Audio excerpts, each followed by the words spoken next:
J'appuie là, hein. Bah, c'est bon. Déjà, j'ai compris le fonctionnement. Merci à tous, en tout cas, de me recevoir aujourd'hui. Je suis très heureux d'être là, même si beaucoup pensent que c'est une sanction pour moi. Pour moi, je le prends comme une chance d'être devant vous et de pouvoir vous expliquer ce que je fais au quotidien depuis maintenant 12 ans, puisque TPMP a démarré d'abord en hebdo. Hein, c'était le jeudi soir sur France 4.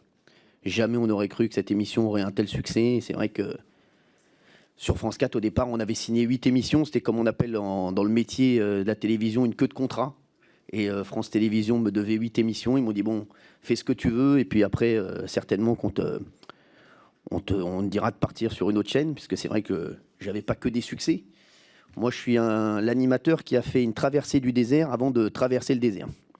C'est-à-dire qu'avant d'avoir un succès, j'ai traversé le désert parce que j'ai passé des années à faire des émissions qui avaient peu de succès. J'ai fait plein d'émissions, j'étais dans des campings, j'ai fait Facile à chanter, j'ai fait plein d'émissions sur le service public qui m'a beaucoup donné ma chance, par le biais d'un directeur des programmes qui croyait en moi. Et c'est vrai qu'après on a lancé Touche pas à mon poste, c'était signé pour 8 émissions sur France 4, et c'est vrai que très vite on a vu que cette émission, elle intéressait les gens, parce qu'il y avait déjà un ton qui était particulier, qui n'était pas le même que dans les autres émissions. Et on est la première émission Touche pas à mon poste à avoir plus marché sur les réseaux sociaux. On avait plus d'abonnés sur Facebook que de gens qui nous regardaient au départ, sur France 4. Donc très vite, on s'est dit, il se passe quelque chose.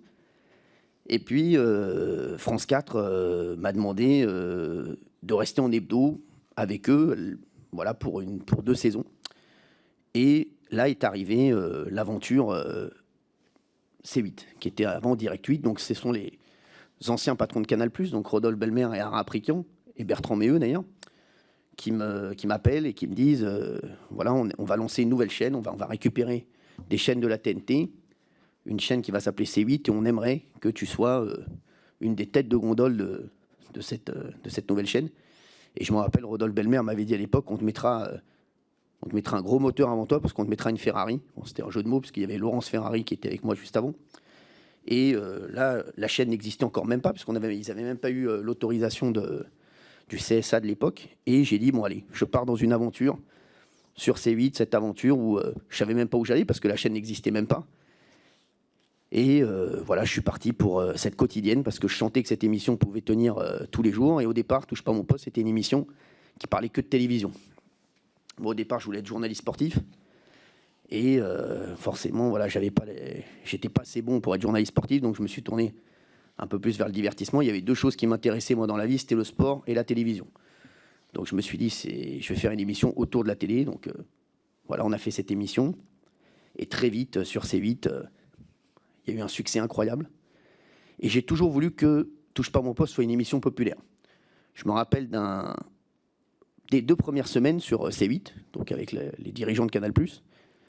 Un jour, ils me convoquent et ils me disent ça prend pas tellement ton émission, c'était les 2 premières semaines. Et ils me disent il faudrait peut-être que tu arrêtes un petit peu de mettre les sardines de Patrick Sébastien, c'est pas l'ADN du groupe Canal. Et là, je me rappelle, j'ai dit à Rodolphe Belmer, à Ara Aprikian, on va se quitter en bon terme, parce que pour moi, pour moi, ça doit être une émission populaire, et c'est que si on en fait une émission populaire, qu'elle marchera. Et après, ça a été un succès incroyable, puisqu'on a fait 300 000 téléspectateurs, 500 000, 700 000, 1 million. Quand on a fait le premier million de téléspectateurs, c'était incroyable pour une chaîne de la TNT à cette heure-ci, parce que ça prenait beaucoup de téléspectateurs, même aux autres chaînes, qui est les plus grosses chaînes, les chaînes hertziennes. Puis après, on a fait 1,2 million, puis aujourd'hui 2 millions. Et c'est vrai que voilà, c'est une aventure incroyable. C'est un travail au quotidien qui est monstrueux pour les équipes. Et je travaille avec des équipes depuis 10 ans maintenant, et c'est vrai qu'elles font un travail exceptionnel. Et fournir tous les jours une émission en direct sur l'actualité, sur ce qui se passe, avec énormément d'images, c'est énormément de travail. Et cette émission demande énormément de travail. C'est 3 heures presque de direct tous les soirs. Et les équipes de production doivent fournir énormément de choses. Et moi, la télé, ça a toujours été un rêve.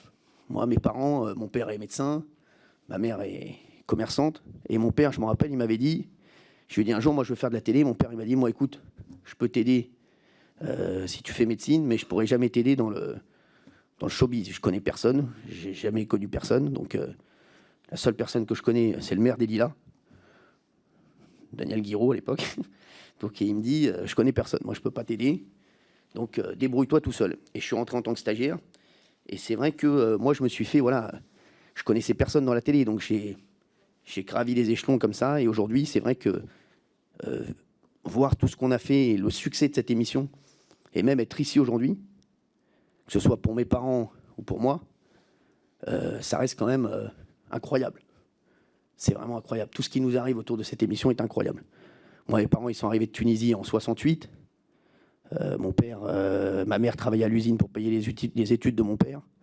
Et c'est vrai qu'aujourd'hui, me voir à la télévision tous les soirs, pour eux, ça a été... voilà, c'est incroyable, c'est un rêve pour eux. Donc, moi, je suis là pour vous expliquer mon travail au quotidien et pour vous expliquer comment on fait une émission de télévision et comment on fait Touche pas à mon poste, surtout. Et j'ai entendu le président, il y a quelques instants, dire qu'il y avait énormément de sanctions contre Touche pas à mon poste. Mais aujourd'hui, et je crois que j'ai pas peur de le dire, aujourd'hui, l'émission qui aura le plus marqué les années 2010 à nos jours, c'est Touche pas à mon poste. Donc forcément, on parle énormément de nous et on a fait, je ne sais plus combien d'heures de direct, combien ? Plus de 5000 heures de direct.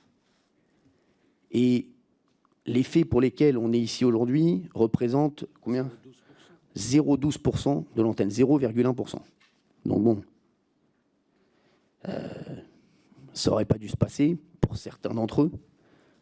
Je ne suis pas d'accord avec toutes les décisions, on va y revenir tout à l'heure, mais pour une émission qui est en direct tous les jours et qui a fait 5000 heures d'antenne, je trouve qu'on s'en sort bien. Et qu'aujourd'hui, c'est pas notre procès qui est fait. C'est pas un procès. Pour moi, je viens pas à un procès, je viens à une discussion et je viens débattre avec vous et discuter avec vous et répondre à vos questions pour vous expliquer comment on voit les choses et comment on voit et comment notre émission a évolué. Et comment on a dû évoluer et comment on a dû faire évoluer notre émission, comme a évolué la société. Vous savez, on a dit plein de choses sur moi. Moi, un jour, je m'en rappelle, j'avais fait gagner une jeune fille qui avait le voile, qui était voilée, parce que j'ai beaucoup de femmes voilées dans mon public.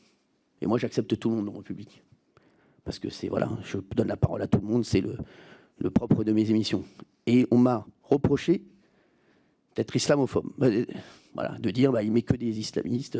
J'ai entendu des choses folles. Le lendemain, je reçois Marion Maréchal, on me dit, non, là, il est avec Marion Maréchal. Un autre jour, je vais voir Emmanuel Macron à la sortie du débat entre les deux tours, on dit, non, il a la botte de Macron. Vous savez, moi, je suis à la botte de personne. Personne ne peut dire pour qui je vote, pour qui je voterai, et je juge jamais les Français dans mes émissions pour qui, sur le vote, sur leur vote. Les Français, je me mets tous les soirs à leur place, et il y a des Français qui ont de nombreuses difficultés, et je ne suis pas là pour leur dire, moi, il faut voter pour un tel ou pour un tel. Je suis là pour donner la parole à tout le monde et montrer toutes les forces en présence qui représentent la France et qui permettront peut-être à mes téléspectateurs de se faire une idée de tel parti, de tel homme politique ou encore de tel débat. Voilà, en tout cas, ce qu'on peut vous dire, c'est que nous, on est très heureux d'être ici. Franchement, c'est un bon moment pour nous. Et on attend vos questions avec impatience. Voilà. Merci, vous avez respecté ce premier temps de parole. Première question, effectivement, on a abordé ces sanctions. Ce qui est important pour nous de comprendre, c'est qu'est-ce qui se passe lorsqu'il y a effectivement une sanction, c'est-à-dire donc un incident, et puis après une intervention de l'Arcom. Est-ce qu'il y a des échanges en interne avec l'équipe, une forme de débrief pour essayer d'éviter ce que ceci se reproduise? Et en même temps, ceci me permet de vous poser tout de suite ma deuxième question, qui est une question plus structurelle concernant la chaîne C8, que j'avais d'ailleurs pu poser à Franck Apieto précédemment. C'est l'obligation des 7 heures d'inédit par jour. 7 heures d'inédit, ça ne veut pas forcément dire 7 heures direct, mais c'est en grande partie du direct sur C8. en même temps, nous connaissons effectivement aussi l'évolution du linéaire. Si on veut que les gens se mettent encore devant leur télé et non pas dans leur tablette, le direct a une part importante, on va dire, dans ce côté attractif. Mais est-ce que ces 7 heures finalement de risque par jour n'expliquent pas en partie aussi cette mise en danger et une partie des incidents? Voilà, donc 2 questions. La première, lorsqu'il y a un incident, une sanction, quel débrief, comment on fait pour l'éviter? Et dans les moyens de l'éviter, est-ce qu'il n'y a pas, de manière plus concrète, trop d'heures d'inédit dans les obligations pour la chaîne C8? Alors, concernant le premier point, concernant les sanctions, forcément, quand on a une sanction, c'est un drame pour nous. On n'est pas content, on n'est pas en train de faire la fête dans la loge, en train de se dire on a eu encore une sanction de l'Arcom. Déjà, financièrement, on a eu des sanctions énormes. Il faut le savoir, hein, 3,5 millions d'euros d'amende. 3,5 millions d'euros d'amende. Vous pouvez faire n'importe quel délit, jamais vous n'avez 3,5 millions d'euros d'amende. Ou 3 millions la première fois. Donc on a eu des amendes qui sont pour moi disproportionnées. Vraiment. Je vous le dis, c'est incroyable. Et on ne s'en réjouit pas, forcément. On en parle avec les directeurs de la chaîne, on en parle avec Franck Apieto, on en parle avec Gérald Brisiré, on en parle avec Maxime Saada, et on essaie de savoir comment ne pas reproduire les mêmes erreurs. On a eu une sanction l'an dernier concernant les marques, parce que je portais des marques à l'antenne. Bon, je m'en étais même pas rendu compte, mais on est les seuls à avoir eu une aussi grosse sanction, par exemple. Mais derrière, vous pouvez le voir, à chaque fois que j'apparais à l'antenne, j'ai du scotch partout. Bon, ça m'a coûté beaucoup en fringues, mais bon, ça nous permet de ne pas prendre d'amende. Parce que, voilà. Mais bon, derrière, on fait les choses. Sur la plus grosse sanction, qui est l'affaire, tout le monde a appelé l'affaire Louis Boyard. Louis Boyard, 3,5 millions d'amende. Sur l'affaire Louis Boyard, moi j'ai reçu de nombreux députés sur mon plateau. D'ailleurs, il y en a ici qui sont déjà venus sur mon plateau, avec qui c'est très bien passé. J'ai jamais eu de problème avec aucun député, avec aucun invité. Le seul avec qui j'ai eu des problèmes, c'est Louis Boyard. Louis Boyard, c'est un cas un petit peu particulier, parce que Louis Boyard, c'est avant tout un chroniqueur.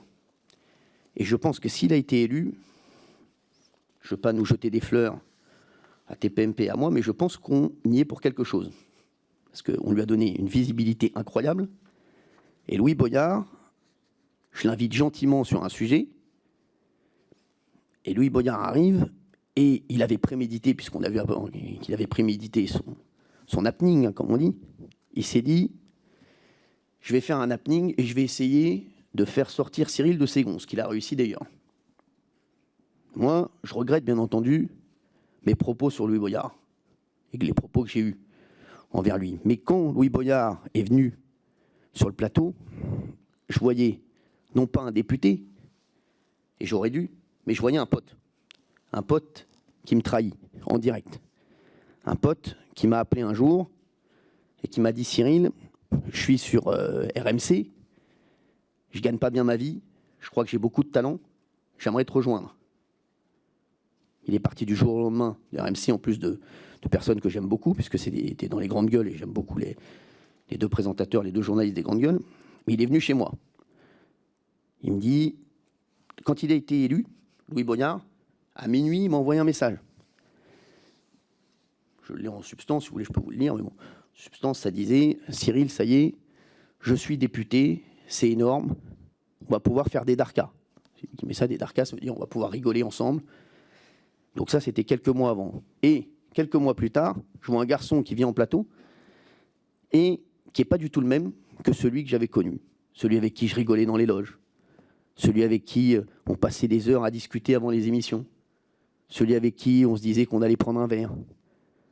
Et j'étais non seulement déçu de son attitude, mais aussi déçu de perdre celui que je considérais comme, pas un ami, mais un bon pote.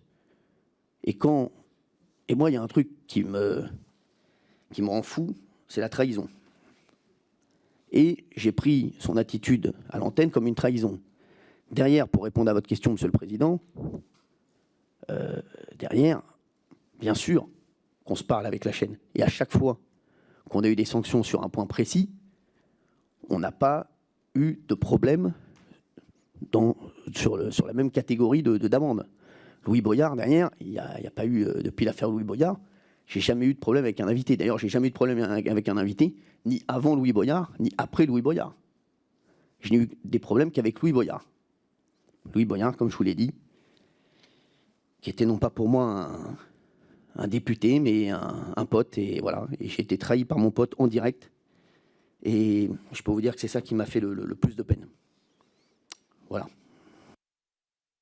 Je vous remercie. Effectivement, de toute façon, j'avais prévu de revenir sur cet épisode aussi au nom de la commission d'enquête et de l'Assemblée nationale, puisque nous sommes dans l'obligation, et c'est absolument normal de faire preuve de solidarité vis-à-vis de Louis Boyard dans cette situation, parce qu'insulter un représentant de la nation en direct sur un plateau de la sorte est extrêmement grave et envoie un signal à nos concitoyens extrêmement grave également. Et ça nous permet effectivement de saluer ceci. Louis Boyard, qui d'ailleurs a été membre pendant 24 heures de cette commission d'enquête. Vous dire également, parce que je suis dans l'obligation de le dire dans cette commission d'enquête, que ce sujet dont vous venez de faire part fait l'objet de 2 plaintes. Puisqu'effectivement les commissions d'enquête sont obligées de citer et parfois se contraindre lorsqu'il y a quelque chose qui est en justice. Donc 2 plaintes. La première, une plainte déposée, dans l'ordre que j'ai sur ce document, plainte déposée par M. Cyril Hanouna le 9 février 2023 relative aux propos de Louis Boyard dans l'émission TPMP du 10 novembre 2022 pour diffamation publique. L'autre plainte déposée par Louis Boyard le 23 novembre 2022 relative aux propos de Cyril Hanouna pour injure publique envers un citoyen chargé d'une mission de service public dans l'émission TPMP du 10 novembre 2022. Voilà ce qui me permet de clore cet élément, mais j'étais obligé de donner cette information. Monsieur Hanouna, juste si vous pouvez revenir sur l'enjeu structurel dont j'ai parlé par rapport à la chaîne C8 et aux obligations d'inédit, des fameuses 7 heures par jour, 7 heures de risque, mais est-ce que voilà, il n'y a pas un élément là qui explique en partie les incidents, mais sur lequel nous pourrions être amenés aussi à émettre des préconisations avec cette commission d'enquête? Sur la convention de C8, c'est ce qu'on appelle la convention, puisque chaque chaîne de la TNT a une convention. Par exemple, W9 doit mettre plus de musique. Voilà, chacun a des règles. Sur C8, c'est vrai que le propre de C8, c'était Direct 8. Donc, dans le nom, on le voit déjà que c'était le propre d'une chaîne en direct. Et c'est ce qui avait été fait par Vincent Bolloré et Yannick Bolloré à l'époque de Direct 8, où moi, j'étais même pas sur la chaîne, mais je la regardais. Je la regardais beaucoup parce que c'était une chaîne qui était en direct toute la journée. Et c'était une chaîne sur laquelle il se passait énormément de choses, où il y avait énormément d'invités et qui a découvert énormément de talents. Aujourd'hui, C8, c'est ce qu'on appelle une chaîne généraliste, puisqu'on a de tout sur C8. Et C8, aujourd'hui, c'est la première chaîne de la TNT, de loin. Hier encore, on est à plus de 4% sur la journée. On est loin devant TMC, loin devant les autres chaînes. C8, aujourd'hui, le propre de C8 aujourd'hui, c'est que quand les gens regardent C8, il y a 2 types de gens. Il y a des gens qui viennent parce qu'on a des séries, ce qu'on appelle des séries 4+, des séries qui s'adressent à des personnes un peu plus âgées, qui cartonnent, comme voilà, Mongeville, Magellan. On a eu des accords avec, et la chaîne a eu des accords avec France Télévisions pour rediffuser Le Sang de la Vigne, ces séries-là. Et on a fait, et la direction a fait un attelage parfait entre TPMP, donc mes émissions, qui sont des émissions de direct, et des émissions un peu plus seniors, qui fait qu'aujourd'hui, C8 cartonne tous les jours et on est arrivé à une formule qui est incroyable au niveau des audiences. Je ne parle pas que pour moi, je parle pour les audiences de la chaîne. Le direct et les inédits, c'est vraiment le propre de C8 aujourd'hui. Et je pense que les gens, je vous l'ai dit, regardent C8 pour 2 choses, ou bien parce qu'ils aiment bien les vieilles séries qu'on a pu mettre à l'antenne grâce à France Télévisions, et ils aiment bien aussi C8 parce qu'ils se disent il va toujours se passer quelque chose sur C8, parce que c'est la chaîne du direct, ça reste la chaîne où on sait qu'on a l'impression qu'il va se passer quelque chose à l'instant T, en même temps que nous, téléspectateurs, on est devant notre écran. Aujourd'hui, la télévision, on le voit bien, c'est plus... Il y a 2 choses qui marchent à la télévision aujourd'hui. Il y a ou les très grands événements, ou les événements sportifs, ou des personnalités. Alors, qu'est-ce qui marche bien aujourd'hui à la télé? Alors, il y a des très gros formats. Un The Voice, il faisait 10 millions il y a 4 ans. Aujourd'hui, il en fait 3. Koh-Lanta, pareil. Il en fait 7-8, il en fait 3, 3,5 aujourd'hui. Aujourd'hui, donc,